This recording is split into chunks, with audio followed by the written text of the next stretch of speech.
The Marlins will lose starter Jesus Luzardo to a back injury as he was transferred to the 60-day IL just yesterday after being placed on the 15-day injured list on Saturday, effectively ending his season and effectively ending any trade speculation for the Marlins lefty. Jesus Luzardo was speculated to be the Marlins' most valuable trade chip going into this deadline that's sure to be a fire sale for the Fish, although their trade chips are starting to kind of run thin. The best of the bunch left over now at this point is Tanner Scott, Brian De La Cruz, Jazz Chisholm Jr. if the Marlins decide to deal him, as well as a couple other bullpen arms. But ultimately, if you ask me, I think that this whole Jesus Luzardo injury thing might be a blessing in disguise for the Marlins. Jesus Luzardo was not enjoying the quality of season that we're accustomed to from him, not the type of season that he had in 2023 or in 2022. And at this point, I think the Marlins were kind of banking on Jesus Luzardo being the number one option on the pitching market. Maybe when the season started, if things went wrong, they felt like maybe they had the guy that was going to be option number one for all starters or for all teams looking for a starter. And unfortunately, that's just not how the season kind of panned out. As a matter of fact, let's take a look at some of the other pitchers that would be on the market at this trade deadline compared to Jesus Luzardo.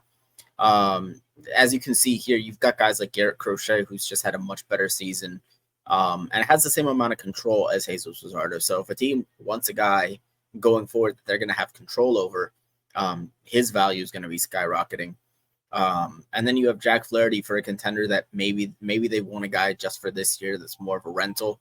I mean, even so, I think the difference in numbers and performance to this season kind of bridges the gap between those guys. So you're looking at best Jesus Luzardo being somebody's C option or B option if they're looking for a left-handed starter. And it might not even be a B option. We don't know if the Tigers are going to decide whether or not they want to keep Tariq Skubal because he might be on the trade market. And then that would have pushed Jesus Luzardo down to the third option for teams looking for left-handed pitching.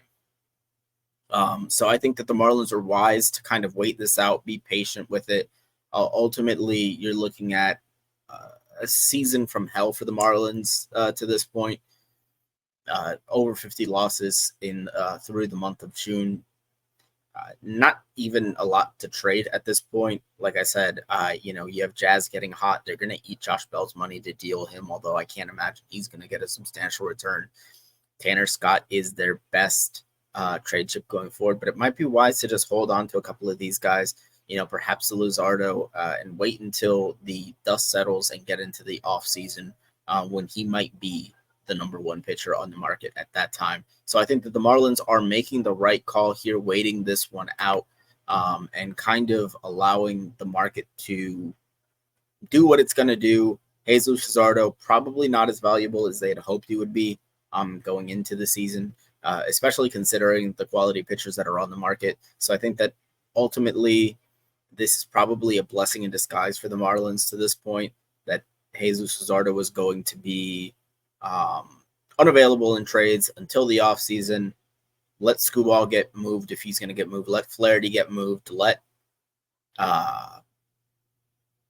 Crochet get moved. Let these guys come off the market before the Marlins decide they want to deal Luzardo. That way they're dealing more from a position of strength rather than a position of weakness. Because if you were going to deal Luzardo at this deadline, you were going to deal him for far less than peak value.